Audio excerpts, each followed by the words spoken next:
Hey there, welcome to Tabletop Throwdown. I'm Mike Dunn, Editor-in-Chief of Tabletop at Gamingtrend. Tonight we've got Mark Julian back with us, lead editor of Tabletop at Gamingtrend. And special co-host for the night, we've got Randy Gregory II, our lead hobby editor for Gamingtrend. And actually, the reason why he's here is because we've got a great topic for you tonight. It's going to be about hobby painting, and Randy is going to fill us in on some of what he does, some competitions that he's entering this year, as well as going in a little more in depth with his review that just came out yesterday of Army Painter's new Fanatic War Paints set. So really excited about that. As a matter of fact, we've got someone from Army Painter who's going to talk with us about that a little later too. But first, let's get into some news. Okay, so lots of D&D news this week on this February the 14th, Valentine's Day. If you're not a lover of D&D, you might want to skip the next two news posts. But we do have a couple of things that have popped up. First off, Wizards of the Coast kills live action Dragonlance series. This has been confirmed by Margaret Weiss and Joe Manganiello. Joe Manganiello was very deeply involved in this. And of course, Margaret Weiss is the co-author with Tracy Hickman of all of the Dragonlance books from back in the day. Yeah, so this is kind of a bummer to me. A lot of this has been attributed to poor reception in sales of the Dragonlance Adventure and board game release last year, as well as Hasbro selling off its entertainment division, E1. We did get a look at that adventure. It was okay. It was told from a different perspective. Didn't involve a lot of the main characters of the Dragonlance that everybody knows and loves. And quite honestly, the board game that they released with it, I'm trying to remember the name of it. It's, oh man, I'm spacing. I know it was created by Rob Daviau. It's called Warriors of Krynn. Warriors of Krynn. Yeah, like I couldn't remember that.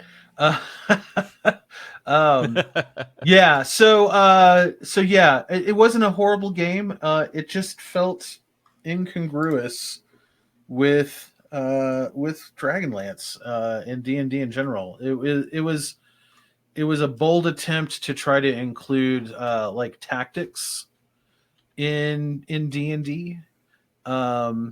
It just I guess my biggest gripe with it is that it just didn't really feel like D&D. And the components weren't very exciting. Like the table presence wasn't that great. I don't know if either of you guys ever saw it. So this is actually the first I've ever heard of the game, but I feel like a lot of these D&D board games come out and I don't know, they feel like, why would I play this when I would just play D&D? It's like you're constraining the game in an unnecessary way. It's my impression, having not played it or playing D&D, but it feels weird to me to play a board game based on a tabletop game with extra steps. I mean, yeah. I know, I feel you. The only one I've ever played is Lords of Waterdeep, which I enjoy. Lords of Waterdeep is pretty good. Yeah. But there were some that were more direct tie-ins to like some of the adventures.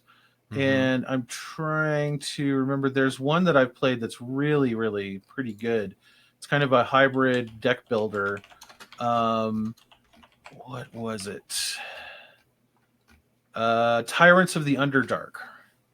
That one is super good. It takes place in the Underdark with the Drow. And then I've heard Wrath of Ashardalon was really good as well. So it's not like they haven't made some good ones. But and then of course they remade Dungeon, which is an old classic one that was sort of like for the kiddos. kind of game. But just to kind of get back onto the Dragonlance series that got killed. Um, uh, so some other factors could have been there was some litigiousness, some legal action going on between the writers of Dragonlance and Wizards of the Coast a couple of years ago, and going into last year. It did get resolved, but it could have been a contributing factor. Um, and then like a lot of this story comes from a YouTube video, which we'll link to in the description, in an interview with Joe Manganiello, who's a huge fan of Dragonlance. His signature D&D character was actually a Draconian, that's right. Yep, yeah. Yep. But he even offered to purchase the rights to continue production. He said there was a pilot script and an incomplete world Bible that like went into all the different colors of the dragons and what they represent in the world of Krynn. But he was denied.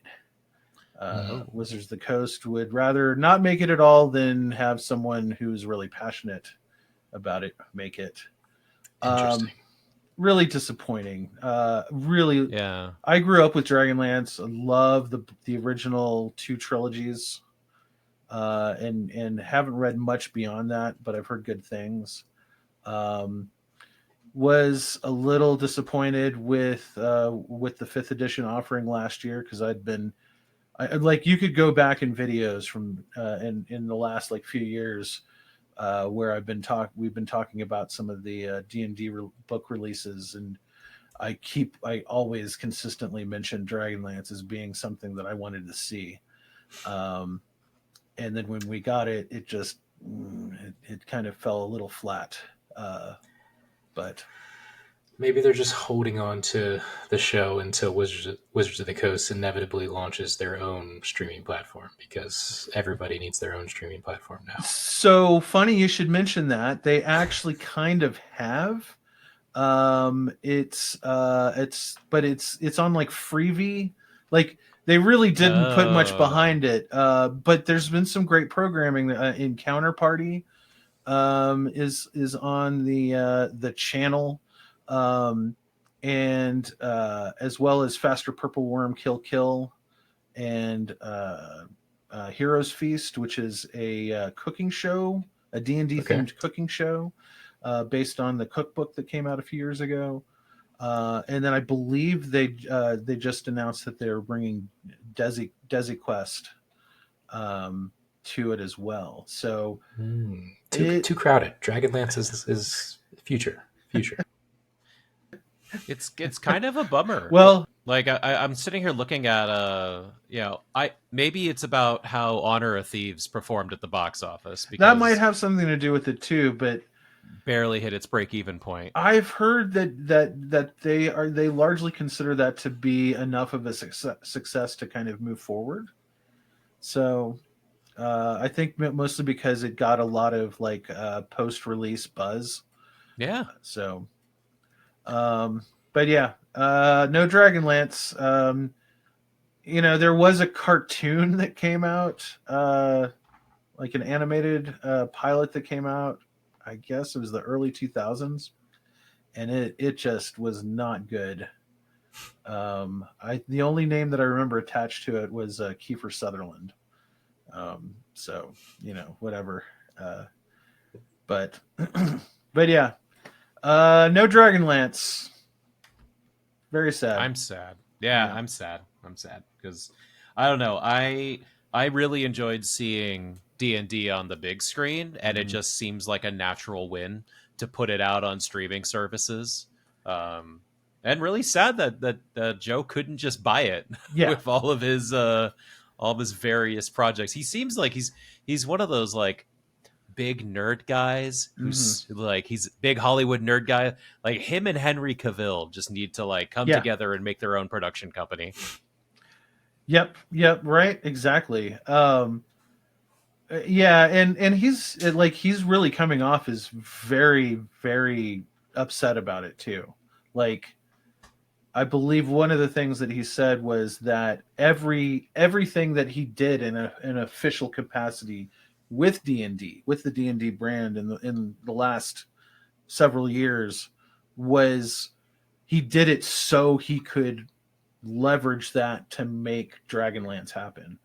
And so and I believe he was even working on a documentary about D&D uh that he was directing. So it's kind of interesting to see him spill the tea quite the way that he has in regards to this. So anyway, hope this isn't the end of the story. Uh, maybe something could happen. I wouldn't hold my breath though. All right, our next news item is another D&D news item. We did talk about this last week in regards to Jeremy Crawford saying that no way in heck are the new D&D source books coming out in May. We got an official release date this morning. This week. We got an official release date this week. The Player's Handbook and Dungeon Master's Guide will arrive in September, specifically September 17th. But the Monster Manual, for some strange reason, not hitting shelves until February of 2025. I can't help but think that that they wanted to get this out sooner. This is the 50th anniversary of D&D. They've got a whole new D&D 1 initiative that they're really trying to roll out this year. And all I can think of is that this probably has something to do with the digital component of D&D 1. Yeah. That feels like it, because I mean, lots of people are still playing 5th edition. Yeah. Like, why rush out a new player's handbook and Dungeon Master's Guide? Like, well, I mean, allegedly it's going to be all compatible with 5th edition. It's just they're trying to clean some things up and make some better stuff happen.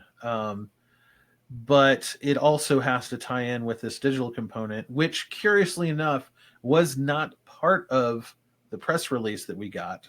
There was no word of any of that in the press release. My hunch is that the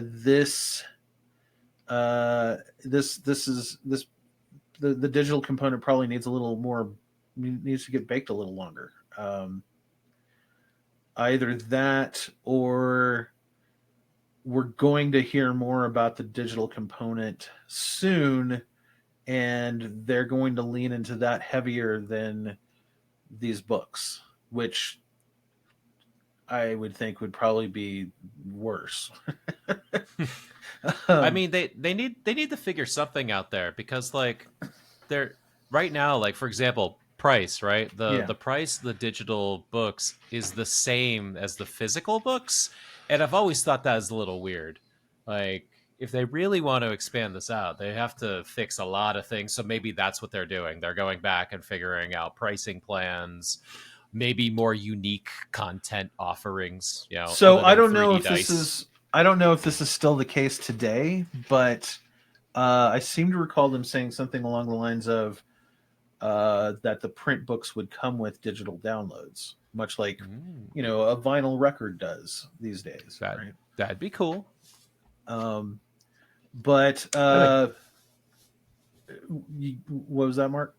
I said that would make sense. I know, like I just bought not D&D, but I just bought the Pirate Borg book, and then they give you a card so you can then get the the digital copy for free. So kind of weird if you have to buy the physical and then also pay the same price again for like a PDF. That'd be weird. So that was largely due to the fact that originally D&D Beyond was not owned by Wizards of the Coast.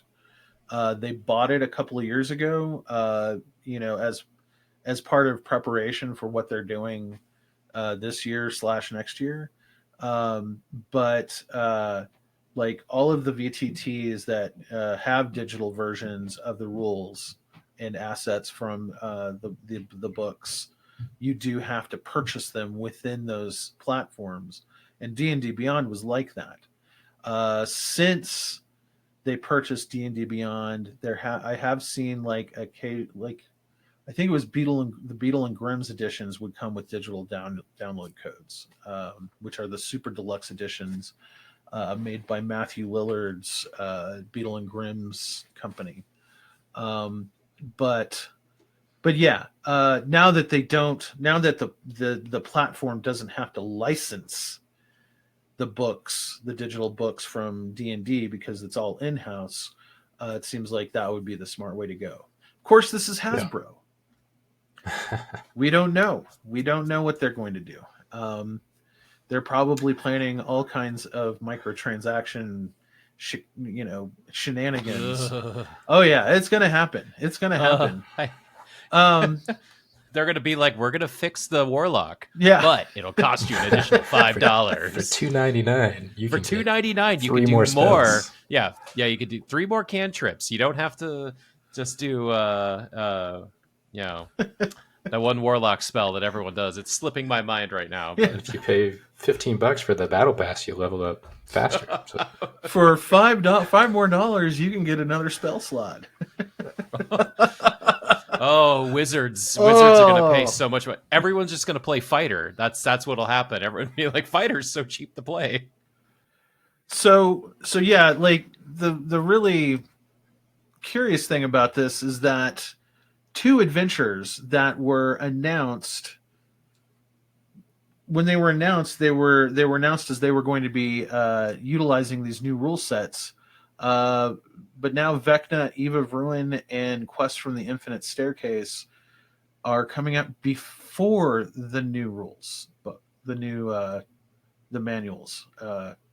So I don't know what's up with that. That's very strange. But they're still using the new rules? Don't know. We assume? Yeah. Don't know. Here's a question, because I'm not too familiar with D&D. Is Vecna and then the Vecna in Stranger Things, is that the same Absolutely, thing? yes. Stranger Things uses D&D. Yep. Okay. Yep. Now I know what we're talking about. Yeah, so like all of those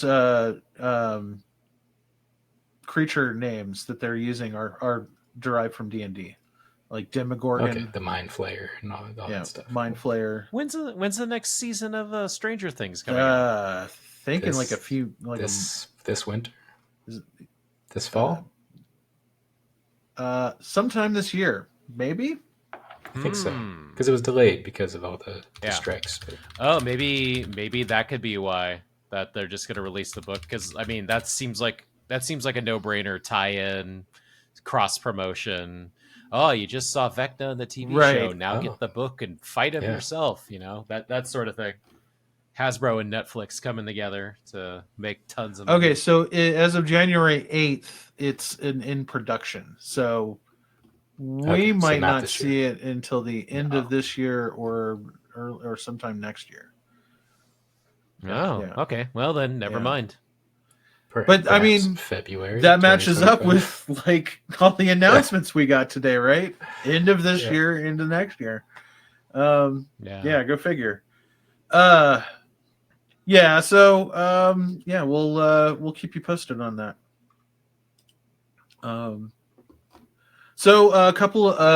We do have a couple of non-D&D news announcements or news items on the docket.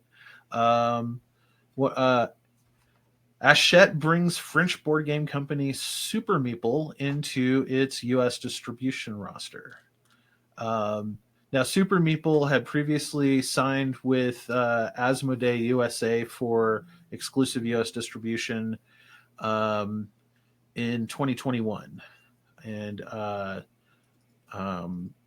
so that wasn't that long ago. I'm not sure how many games that Asmodee brought over, but clearly the all-French roster of Hachette was appealing to the Parisian board game company.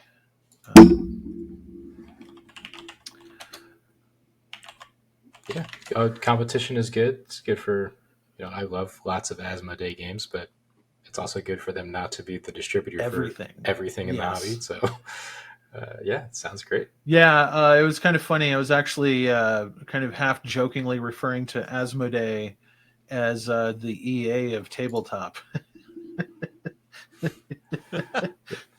Because it's in the video game world, EA just like kind of gobbled up studios like Pac-Man for a good chunk of time there, and then horrible things ensued. Like they would come out with a game, it may not, might be a great game, it then they like scuttle the studio, and yeah, usual corporate chicanery. So the Embracer Group, who owns Asmodee, is headquartered in France. So it's kind of that's true. One French company to another, but I guess Hachette is more focused, whereas Asmodee is spread out all over the place. And Hachette's been doing really good lately too. They've been knocking it out of the park with titles like Sky Team. Mark, you've been reviewing a bunch of their abstracts. I guess those have been a little hit or miss, but hit or miss. I've had fun with some, not so much fun with others, but they can't all be winners. Well, the first title that they're going to bring to the U.S. under the deal is a re-implementation of a game called Expeditions by Wolfgang Kramer.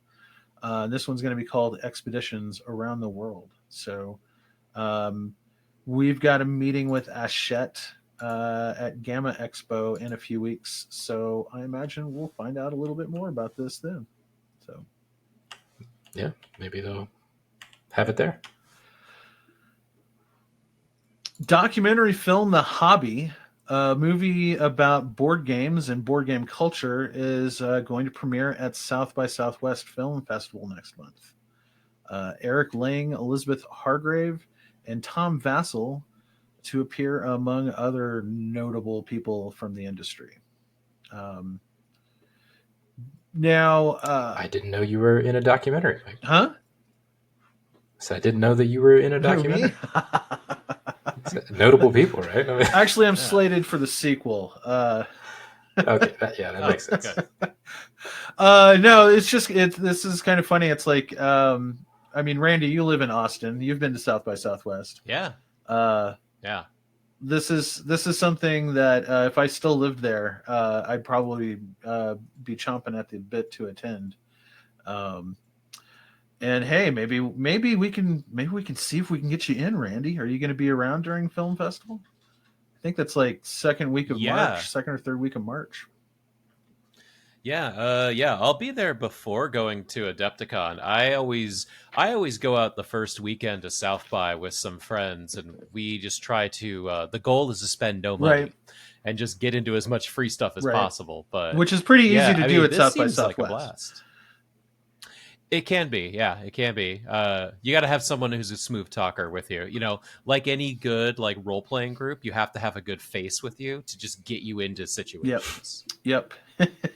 Charisma rolls, charisma modifiers. Mm-hmm. Lots of charisma rolls. So the movie is going to explore the value of leisure time and uncovers the deep meaning found in meaningless pursuits. Just want to note that that's their words, not mine. And honestly, it appears to focus less on the history of board games and more on the culture around them, which is something I find very interesting because as we see the board game industry sort of transition into the mainstream, much like video games did about 10, 15 years ago, that culture is growing along with the industry. And of course, there's a rich history behind the culture, probably even richer than even video games had it. So, yeah, I'm super curious about how this movie is going to go. I'm looking it up on the South by schedule right now. Yeah, it brings up it looks like it's going to be diving into just like the history of the subculture that we put ourselves into. It says dating back to ancient Mesopotamia.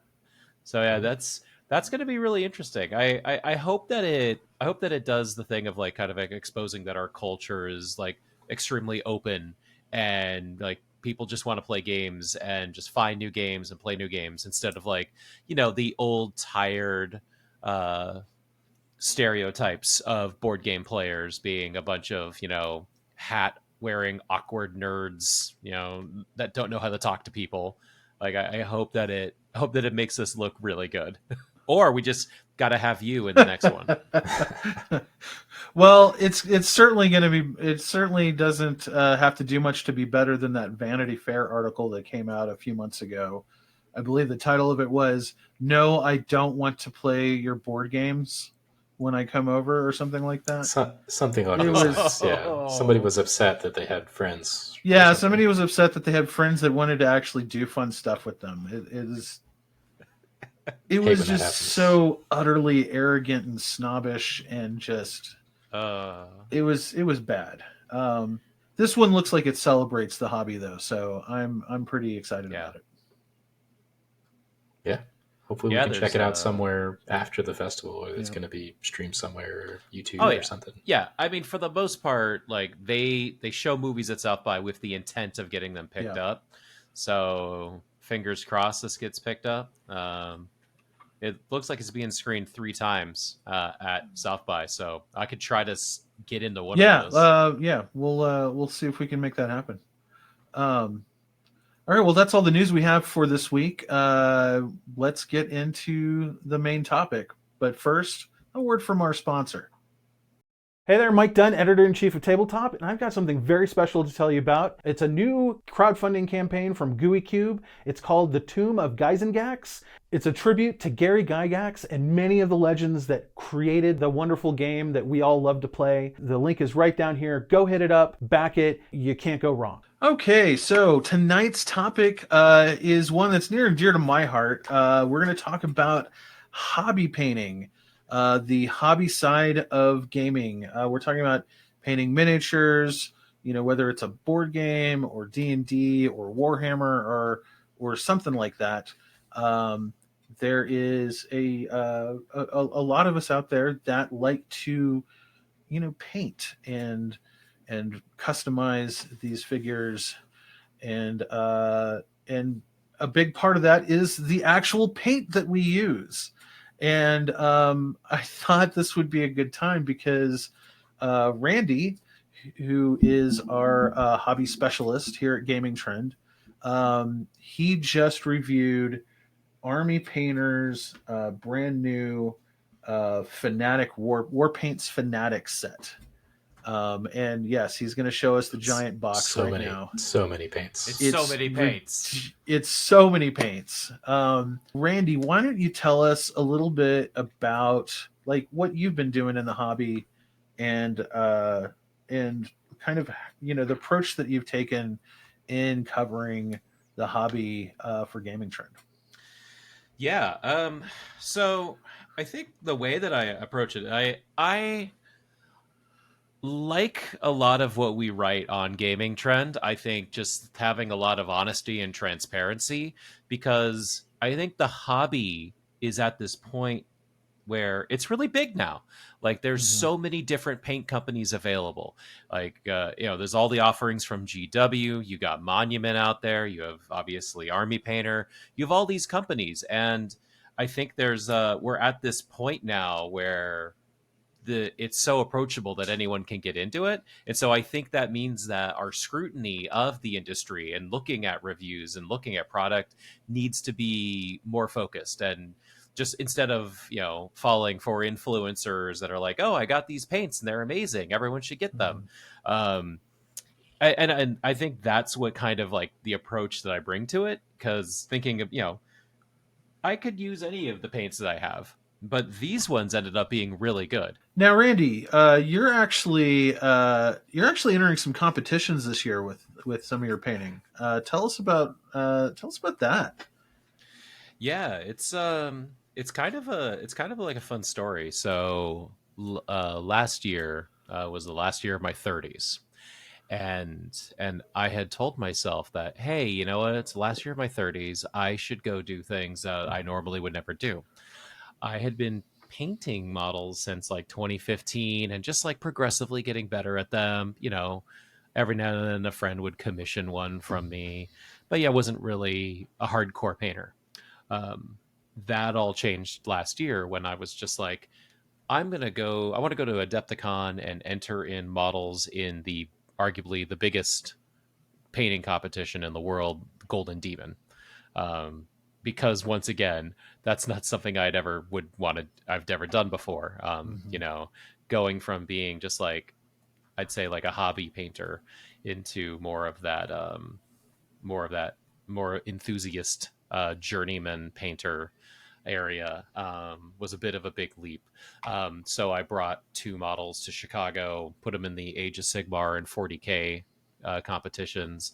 Didn't win anything, but I treated it as a learning experience, along with all the classes that you can take. And then I went to ReaperCon in the fall of last year, and that's a different judging system, the open system of paint judging, where you are literally just judged on your own merits. And I pulled out two bronzes out of that one. So Nice. I was like, oh, I got awards now. Okay. And so it's kind of grown. And yeah, I'm going back to Adepticon here in about a month and some change. I'm now submitting 6 models. So I've Oh got, wow. yeah, really stepped it up. I, I have not learned how to I don't like half-ass things. I'm just going full in. So I was gonna ask how you choose which model to paint for the competition, but it sounds like you just paint every model that you have for the competition. So there was a little. No, if you there was- think that's every model Randy has, you know nothing.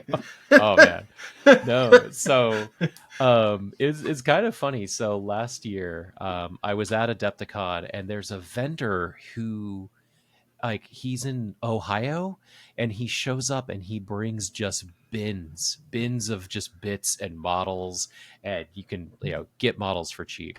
So I picked up like an orc war boss, and I was like, I'm gonna paint this next year, and then I just promptly forgot about it until the fall of last year when I started putting it together. Um, the Age of Sigmar model that I've got going, that one was just like, I randomly saw it in a store last year, and I was like, that's a cool model. It's a vampire lord on a log. And then I was just like, stretch goal, let's do Lord of the Rings, because there's a Lord of the Rings competition. So I got that one going. And then it just spiraled out of control because I'm like, what is it? Marvel Crisis Protocol has a competition called The Worthy. So I've started painting a Deadpool that I'm just going to throw into it because someone gave Red, me black, advice last year. that's a quick paint. It's a quick paint. Yeah. So like last year, when I was getting into wanting to do competitions, someone gave me advice of saying, just bring what you have and put it in the competition. I think that was actually something I heard at ReaperCon, was like, don't be afraid of like what you've painted, just bring it and just get it in the case. So I'm walking in with that perspective. I've also got a piece for Resin Beast that I haven't started yet. That one's going to be super quick to put together. Maybe I'll use metallic speed paints on it and see if There that you gets go. in. But and then I was approached. I learned of an opportunity through a company called Badger Games. They're a miniatures producer in the UK, to just paint a model for them for free, and then I have to give it to them. Interesting. I thought Badger was an airbrush company.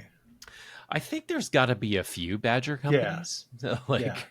That's There's more than one Badger in the world. yeah.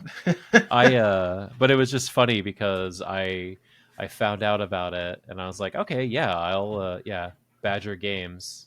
Yeah, they're out I think in like the UK, but they do a bunch of like 28 millimeter metal models, Okay. which is a whole nother realm of having to figure out how to paint something when it's metal. Right.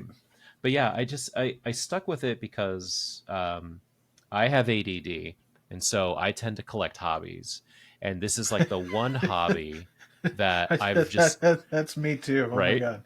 I think a lot of gamers, like, we collect board games, we collect puzzles, and miniatures, and I was I just like, like this the way is you a put that. I hobby. collect hobbies. Hmm. Oh yeah. And it was just like, this is a hobby I can just stick with, and if I stick with and just put in energy into. And so I did the thing where I got another Instagram account, started pushing my miniature painting content there, because I would meet my friends in public. They're like, you painting your little figures? And I'm like, yeah. And so I started my own account, Weird Beard Minis, and I just started trying to connect to that community. I've told Mike this before, but I think that the miniature painting community is one of the most supportive ones. You'll have people that do like Marvel Crisis Protocol box art, who like you'll see like Aaron Lovejoy. He just did the box art for the Iceman figure. Um, that dude's taught me like 2 classes about non-metal metal and then making rusty dumpsters, and he is like the chillest dude. And you wouldn't even know that. You're like, oh, this guy paints like all the Marvel stuff. You would have no idea. And then he's just like, yeah, what did you paint? Oh, let me see that. And he'll just give you like on the fly feedback. It's such a welcoming community. It's awesome. Yeah, I've met what is it, Uncle Adam from Tabletop Minions before. He's such a nice guy. He's such a sweetheart. Like everybody I've met in this hobby has been really really cool, laid back, and willing to share their knowledge. Yeah. It's pretty cool. So I just went and grabbed a couple of. So I mentioned that I tried to use the not the speed paints but the contrast paints.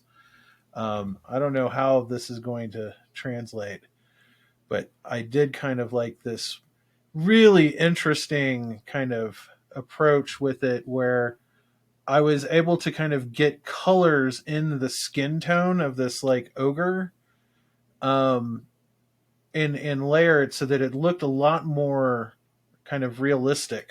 Yep. Um, that I it wouldn't have been easy to do that. I was trying to see if there was like a more kind of artistic way to approach the contrast in the speed paints, and I was actually pretty pleased with the result. It made for something that didn't look like anything I'd really painted. It was very smooth. Yeah. And then this was the one figure that I've won a prize for, which is Hellboy. It was a Christmas miniatures painting contest at a local gaming store called Gamers Haven. Nice.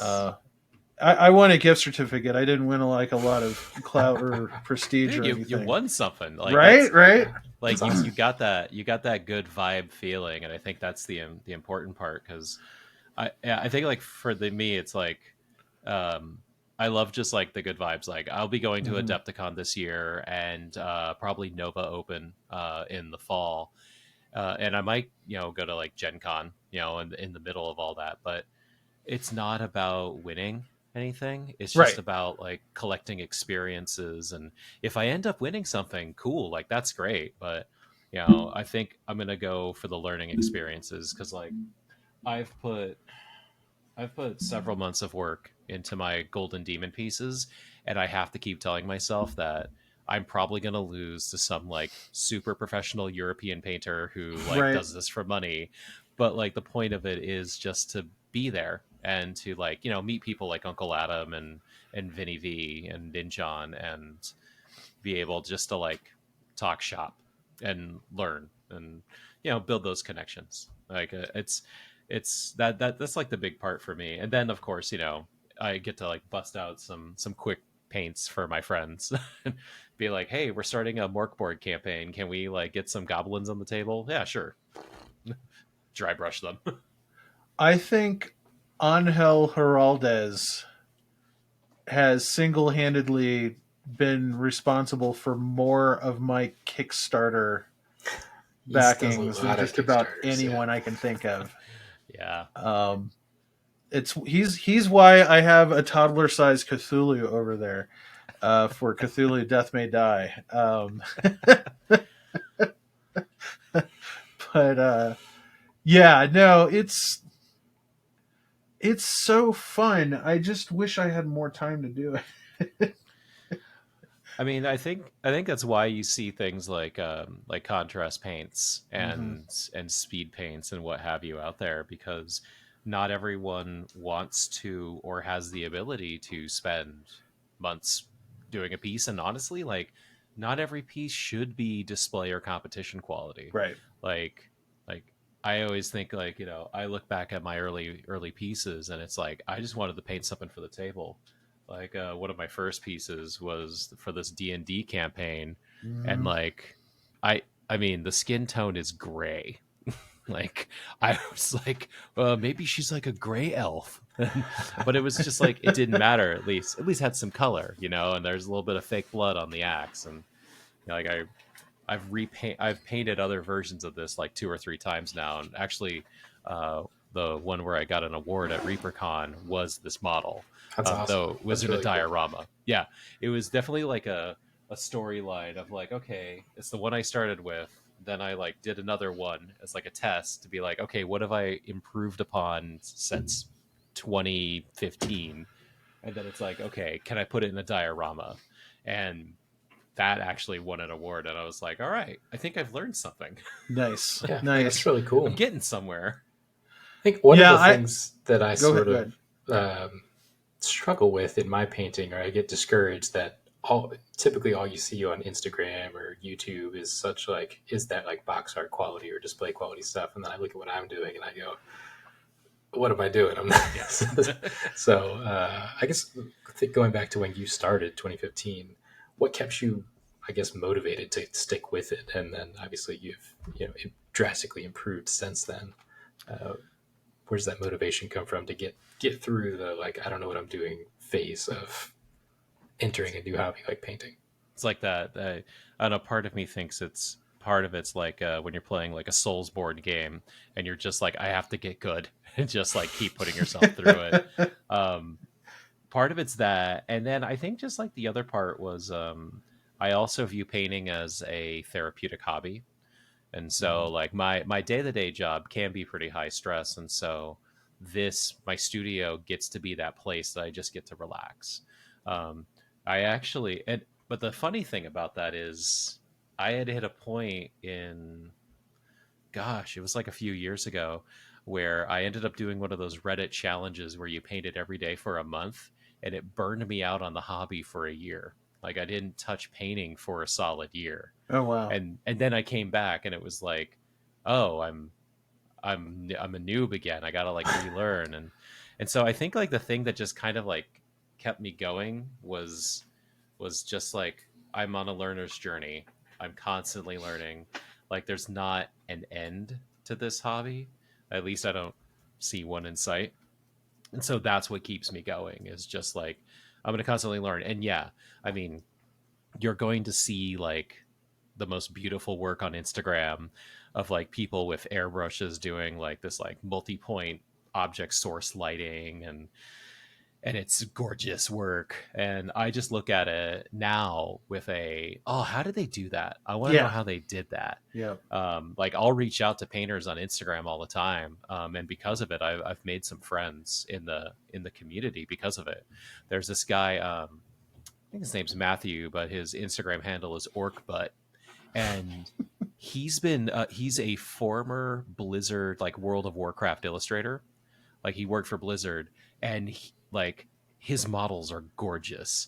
And I'm like, how did you do this stuff? Like, he's blending like rust and metal and non-metal techniques together, and he's been super chill. He's been posting about it. He actually got inspired. He created his own Patreon. Like everyone's doing, get a Yeah. Patreon, get some money.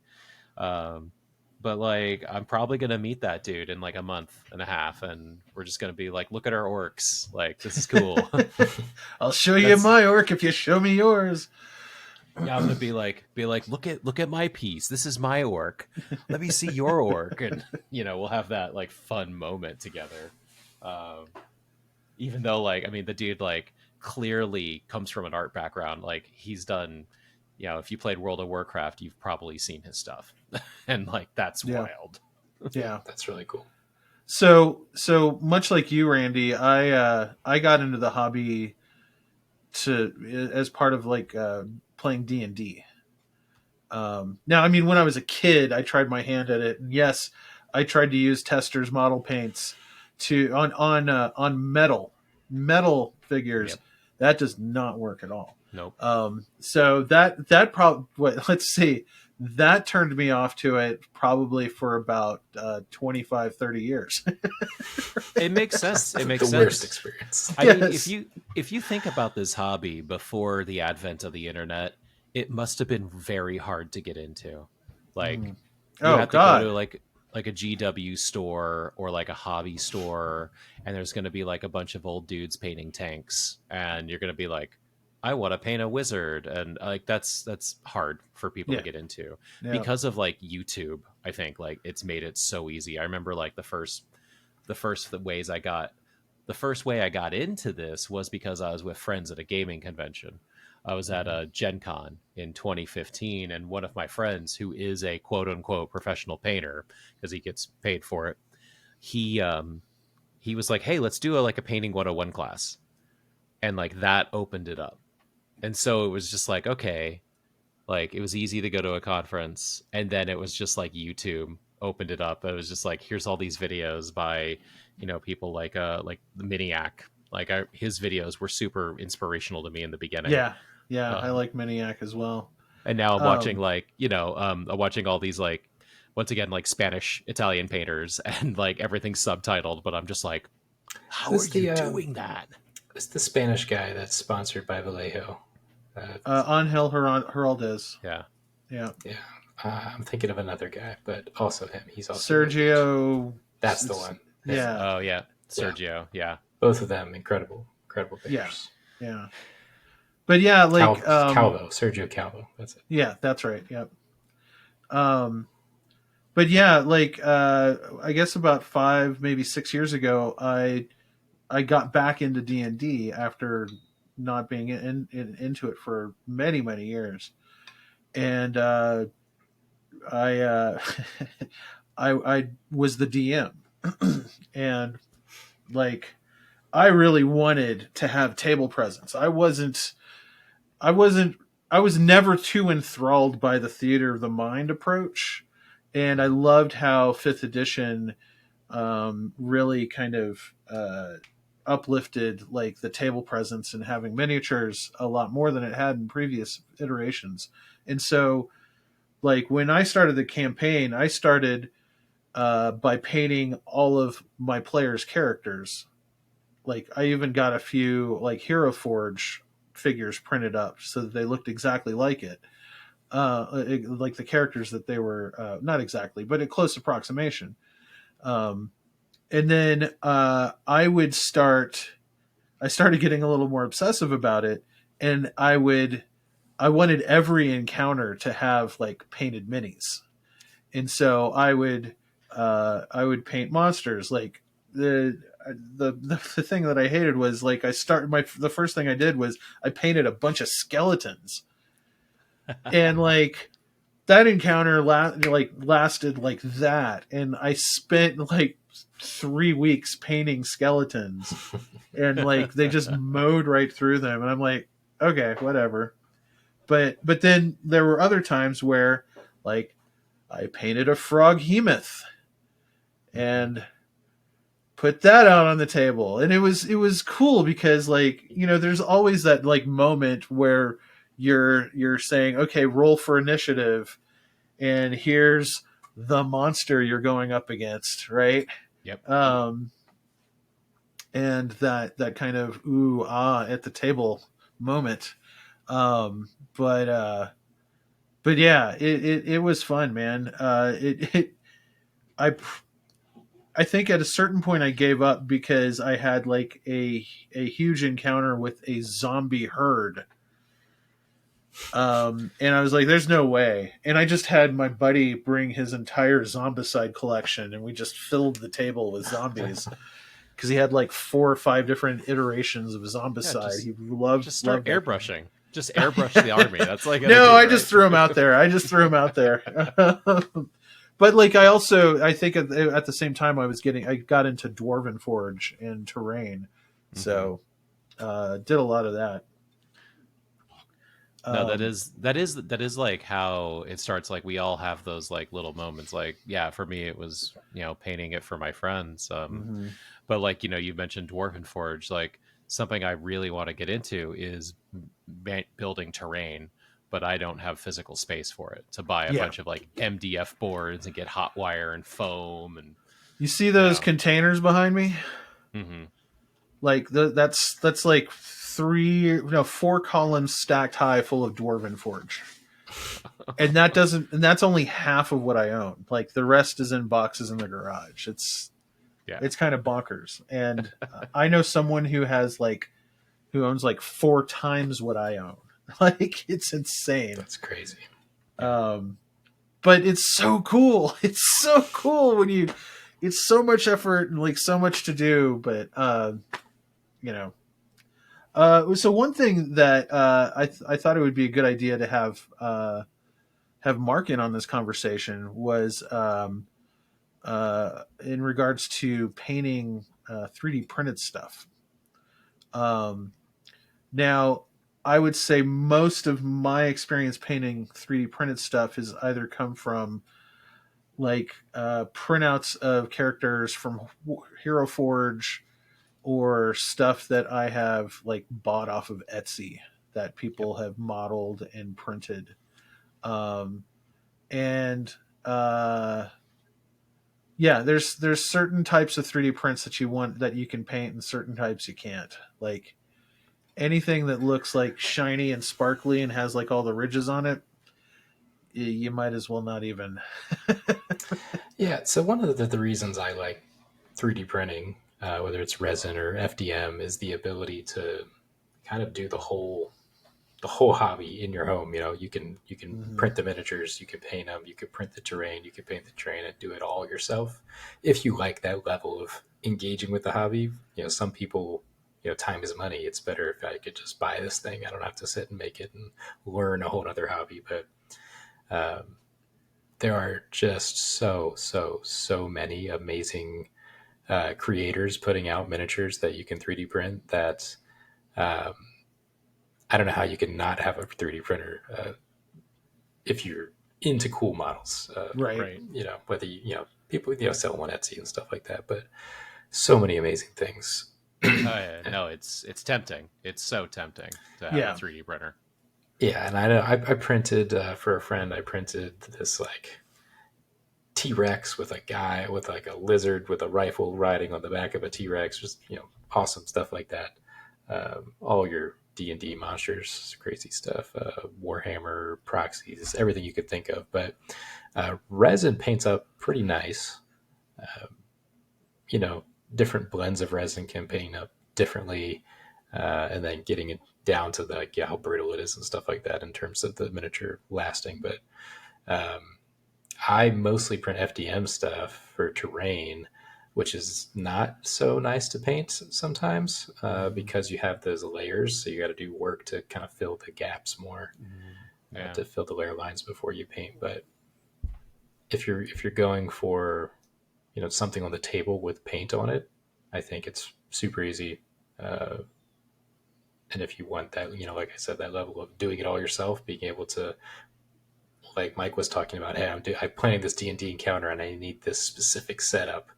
Mhm. You could print exactly what you need and get it painted up on the table. So, what a time to be alive in the Yeah. tabletop hobby.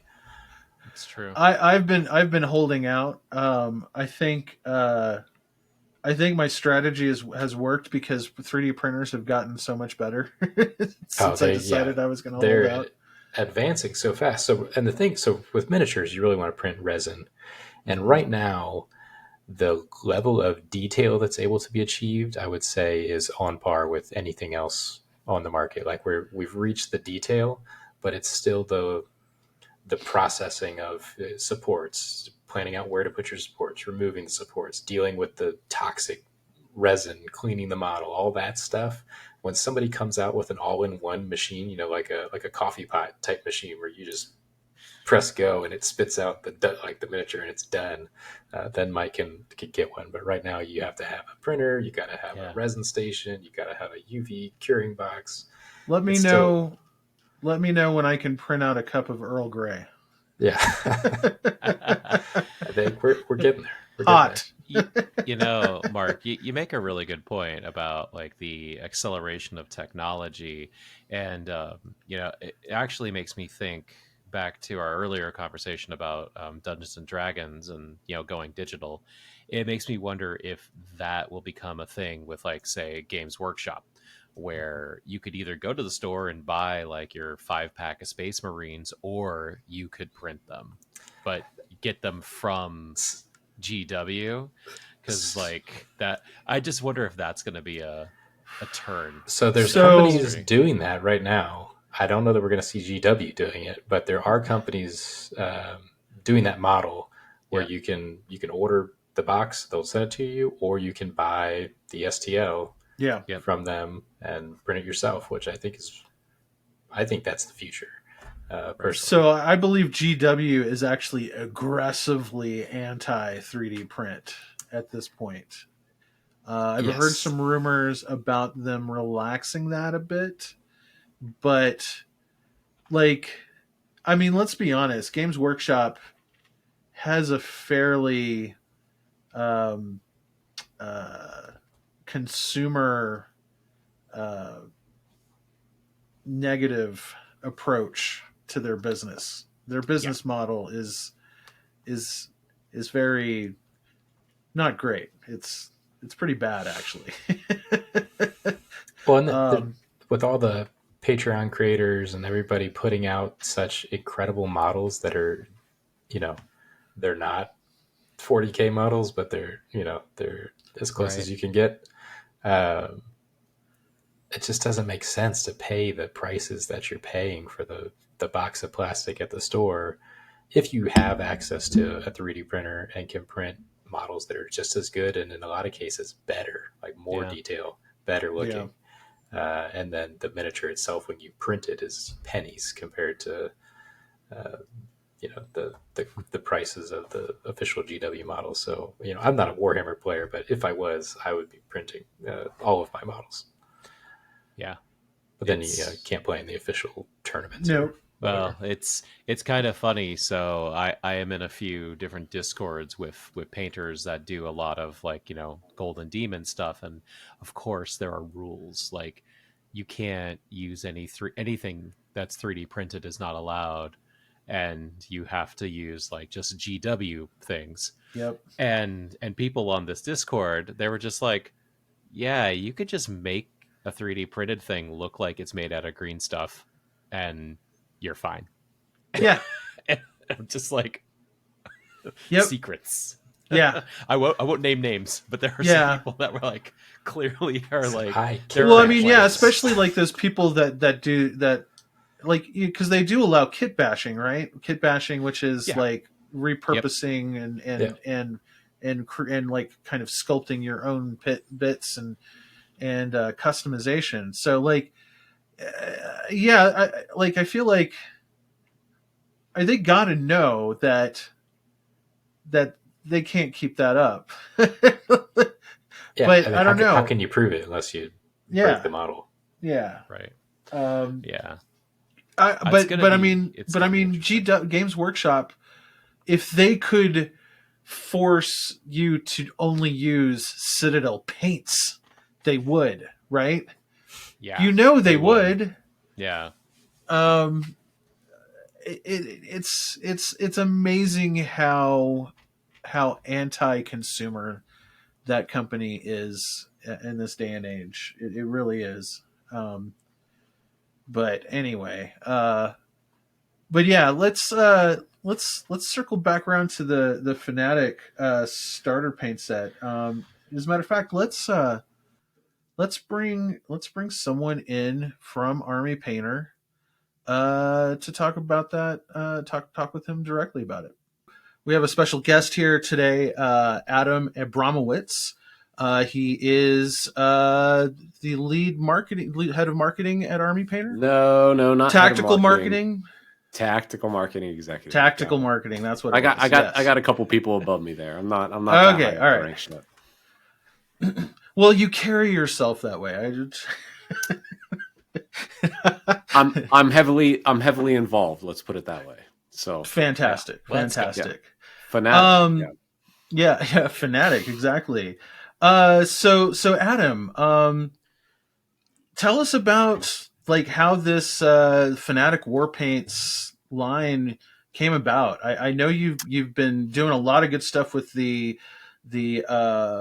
speed paints and the airbrush line, but you guys just completely like started over from scratch. Yeah, to some degree. I mean, the way I mean, it might look that way to people on the outside, but really, I wouldn't say it's starting from scratch. I would say that this has been an evolution that's been taking place for a number of years, actually. Fnatic has been, I would say, I've been with the company for 6 years. It's been about a 4-year long project. And really, if you want to see the direction things have been going with product development, you got to look all the way back to the Warpaint's Air range and then Speed Paint. And then when we decided to expand Speed Paint and then reformulate based on community feedback, all of this stuff was happening, but we were all working towards Fnatic. So the Air range was kind of a test that Bo had handed down to Thomas and I. And he says, I want you guys to go and do this. And then the next thing was Speed Paints. And the way that we've been developing products and learning and listening has all led us to where we're at today with Warpaint's Fnatic. I've been using them for the last 2 weeks, and these are just an absolute joy to paint with. Like that, it's great. Like I got my start in like almost 10 years ago as a painter, and at the time it was like, oh, okay, I'm gonna buy like Reaper. There's GW, and then there was Army Painter, and like y'all were the first brushes that I bought. And so I was like, oh, these things are really useful. And like, I still use, I still have my old Army Painter brushes. I still use them today. Like they serve as good mixing brushes now, just after years of wear and tear. Eventually they're going to, yeah. Eventually, We all have that pile, that cup filled with misfit brushes that we misused and didn't clean up properly. Yeah.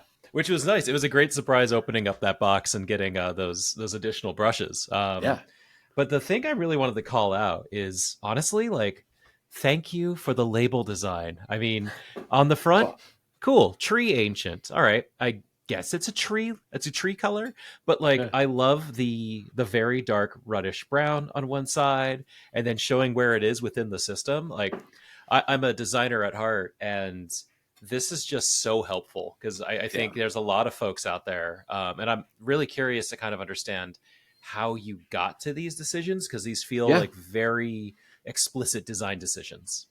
So the design decisions, first of all, we have to give a huge amount of credit to our commercial marketing team, who are amazing. Amy, Jonas, Stieg, the people in that team, and now Cecily, who's a copywriter there.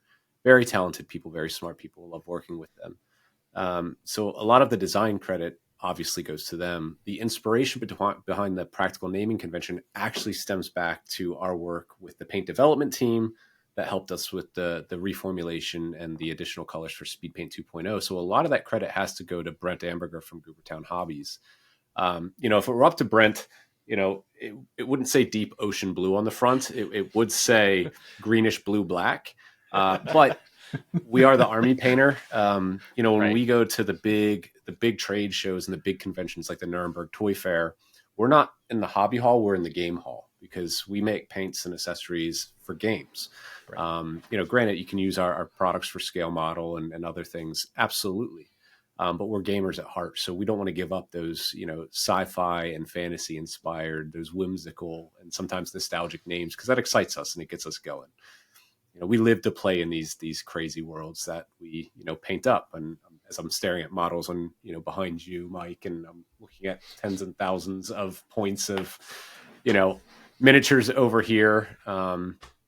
It's where we live. And so we got to give a lot of credit to other people, but that I think speaks to the way that we've been developing products. We've been listening to the community. Where other companies just kind of go their route and say, this is what you're stuck with. We took a lot of feedback and, credit to Bo and, the directors of this company for hearing us out and wanting to be a part of that, because that's a scary proposition. It's a vulnerable situation as a business to put yourself in, to say, hey, we accept that we're not perfect. Yeah, we took it on the chin a little bit, but I think at the end of the day, it's yielded a better product. Definitely. I was, just thinking about it. I'm holding the Dry Blood special effect in my hand, and I got this my may or first may labeled not- bottles just Yeah? like last week, right? Oh. I have all the prototype bottles here. So Nice. I just got mine. So yeah, I've got Dry Blood and True Blood right here, 2 effects. Yeah. I mean, this Dry Blood may be my favorite thing in the entire box. That and the oil stain. And I'm curious about just like the testing that goes into creating this, because like Mike, I don't know if you know, but like when this thing dries, it leaves little crusties behind, kind of like coagulated blood. I think you probably mixed like some like powdered resin in there or something like that in order to achieve that effect. It's cool. Exactly right. So it's just enough. It's just enough texture. So the rust effects, the verdigris all have it, and so does oozing vomit, which is disgusting. And but every 9-year-old kid is gonna, put that somewhere on a miniature, of course, and it's fun and it's a different option. But with the Dry Blood and the True Blood, they actually are meant. I mean, you can use them separately and individually, but they're meant to work in unison, similar to the dry rust and the fresh rust. Where the True Blood is going to be a lot glossier, a lot smoother. It's going to be fresh blood, right? It's great for the splatter effects. And it's also really great over the Dry Blood, which is to, emulate like coagulated blood that is starting to dry up, maybe on the blade of an axe or something like that. So they work really well individually, but really fantastic together. And the texture thing just came from experimenting. This credit goes to Thomas Koltow, our lead studio painter and product developer. Sometimes he has the best and worst job in the world, because he gets to play and he gets to put things together and make it happen, but there's a lot of responsibility in doing that. And I think Thomas has really knocked it out of the park. The whole team has. We're all very proud, but we're most proud because, number one, I think that we're giving, as you said, you got your start with Reaper and some of these other companies out there. There's a lot of great paint brands out there, a lot of them. But we feel that we're unique in our position, as we are somebody and we're a brand that a lot of people got their start with, and we were their entry point into the hobby. And now I believe that we have a reason for them to either come back or for new hobbyists to stick with us, because I think with this new range, we have something that can level up as people progress in their hobby. We're there, and we have a paint that can stand up to every stage of their hobby journey. Yeah, full disclosure. I got my start with the original Army Painter line. That was the first biggest box of paints that I bought. And I definitely still use a lot of the metallics and inks to this day. And now I'm looking at my current paint rack and eyeing expansions. If I just tipped my camera over a little bit, you would just see way too much paint. Yeah. Yeah. We're kind of is that really a problem? It's never a problem. No. And that's what I tell people. But you'd be surprised. I would never imagine that the complete set. I mean, the complete set in US dollars is it's over $700 US. That's a very expensive proposition. We know that. We know that it's not realistic that many hobbyists can afford that. And it's not sustainable long term, which is why we're offering it as a limited solution for those that do want to buy in. But it is outselling the mega set right now. It's performing insanely well, because there are customers out there that they're collectors. They want to have every paint from every brand. And it's a great way to do it. And it's a great savings at the end of the day. Mike slowly, sheepishly raises his hand. Yeah. So let me just put it this way. I literally almost cried when I packed that box up and sent it to Randy. Because that's like, never have I wanted for myself so much a piece of review product that I have sent to someone else. And now, Randy, how does that make you feel? I mean, really, really honored. It's been a blast.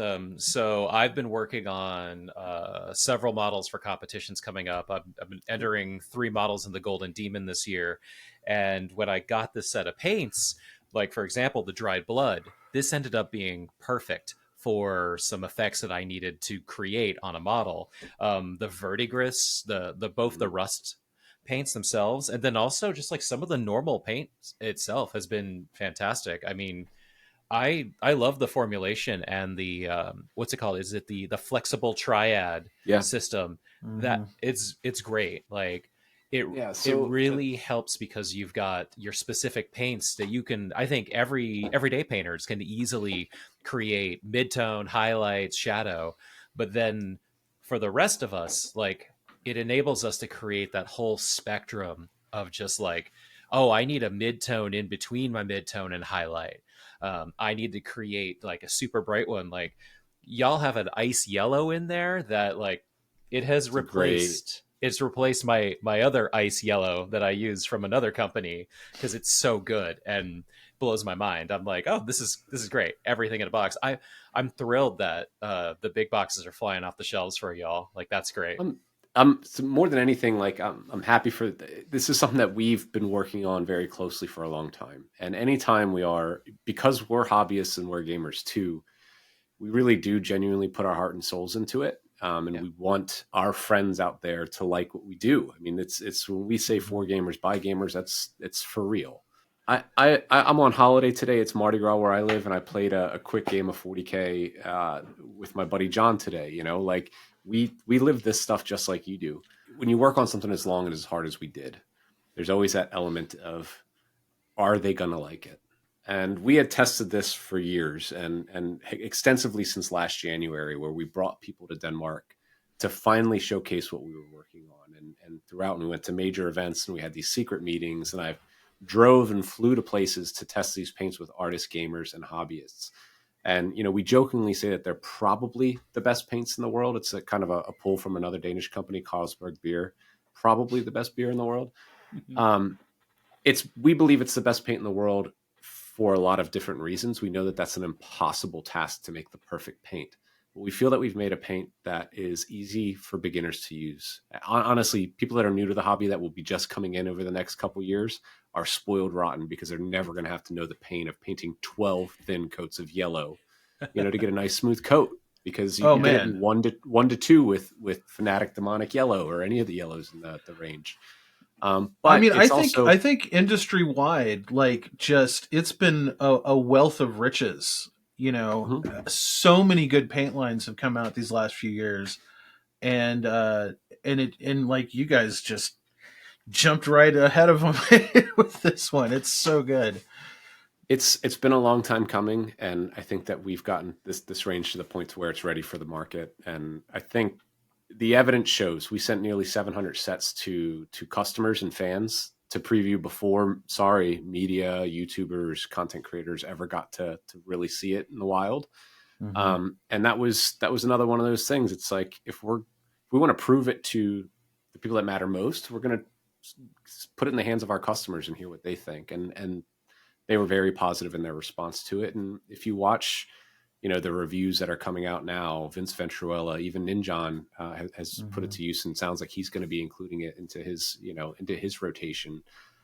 I think that's just a testament that we finally made something. And I don't want to say finally made something. I mean, we've been knocking it out of the park with speed paint. War Paints Air, in my opinion, are still the best airbrush paints on the market today, if you're talking airbrush ready paints.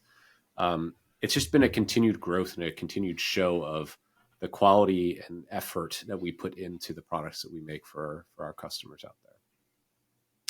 Well, I know the Fnatic war paints are just now about to start hitting actual shelves and getting in painters' hands. But I can't help but wonder what's next. What do you got going on? Maybe a nap. I mean, if you really look at it, it's been 3 years of releases. I mean, it's been maybe closer to 4 years. I mean, it's been War Paints Air. It's been the Game Master range. It's been, all of the IP, the private label stuff that we do, BattleTech and everything like that. And there's loads of that. But we've been continually making big new product releases year after year after year. So if I had a magic 8-ball, I would say something's coming. I hope it's not a new paint range, but I I don't think that it's going to be a new paint, not a full paint range anytime soon. Right, But right. as much as I could tell you is that we're always tinkering, we're always playing around, we're always examining what the community wants and needs, and trying to find new ways to tweak and improve wherever we can. So I wouldn't expect a groundbreaking release like Fnatic next year, maybe, but I would say that you can certainly expect this trend of quality performance, all at a good price and widely available from an approachable company. That trend is going to continue. All right. Well, that was Adam from Army Painter, Adam Abramowitz. Definitely check out our review, Randy's review of the new Army Painter Fnatic Warpaints Fnatic set, the jumbo set. As Adam just told us, that set is it's a huge set that retails for over $700, and apparently it's just selling like hotcakes. That's how popular the line is already, and it hasn't even really hit store shelves. It's only been available for pre-order off of their site, I believe. It blows my mind that he told us that like the full sets are selling. Like, I was shocked because in my my review I call it that like it's a bit of a hurdle from like a price perspective, but yeah, I mean he blew my mind. Yeah. Well, and then I think most importantly, like his mind was kind of blown too from the way he was talking about it. Yeah. Like they did that to just represent the full line, and weren't planning on keeping that SKU around for long after the pre-order, right after the launch. Yeah. But you will be able to buy all of those individually from game stores once they hit your LGS. Mm-hmm. But yeah, great topic. Thanks for joining us, Randy. I think you gave us a nice little glimpse into the world of hobby painting, and your review has almost convinced me to buy that big set myself. Maybe we just gotta like sit back and just like hope that the paint gods will just bestow you with a whole box. Well, I mean, it's not like I'm lacking for paints over here. I have paints. Once again, we collect things in this hobby. Yes, yes. Collecting the paint is part of collecting. It is of the hobby for sure. You don't have to use them; you just have to have them. Yeah, I know, but they're like staring at me, like paint with us. Like it's, and then my airbrush is, it's just I need to clone myself. I think I've said this before. I just need to clone myself, and yeah, he can work through my backlog. But yeah, great topic. Thanks for joining us. Definitely check out the review, and Randy will keep on keeping on with the hobby stuff on Gamingtrend. Be sure to keep your eyes peeled for stuff in the future. We've got he's got those he's got the Golden Demon to look forward to. He's got Adepticon, ReaperCon, all that stuff, and he might be joining us at Gen Con this year. Which would be great, because that means we would probably get a lot more hobby coverage from Gen Con as a result, and that's something that I've really wanted to give everybody is a lot more coverage like that. But yeah, we'll be back next week. If you have any questions or ideas for topics for us, email us at tabletopthrowdown@gamingtrend.com. We'll if we get enough emails, we might even read some on air. I know it's still a little early. This is our second episode, but we want to talk about what you want to hear about. Yeah, us know we what you wanna hear do. We about. do. We'd love to hear about what you guys want us to chat about, and maybe get some special guests on board. We've got a lot more great topics lined up. Next week is going to be particularly good. But yeah. And once again, thanks to our sponsor this month, GUI Cube. They've got the Tomb of Guys and Gax adventure, homage adventure that is going to be hitting Kickstarter towards the end of the month, around GaryCon, I believe. Yeah, check that out. We've got the link in the description down here. And yeah, we'll see you next week.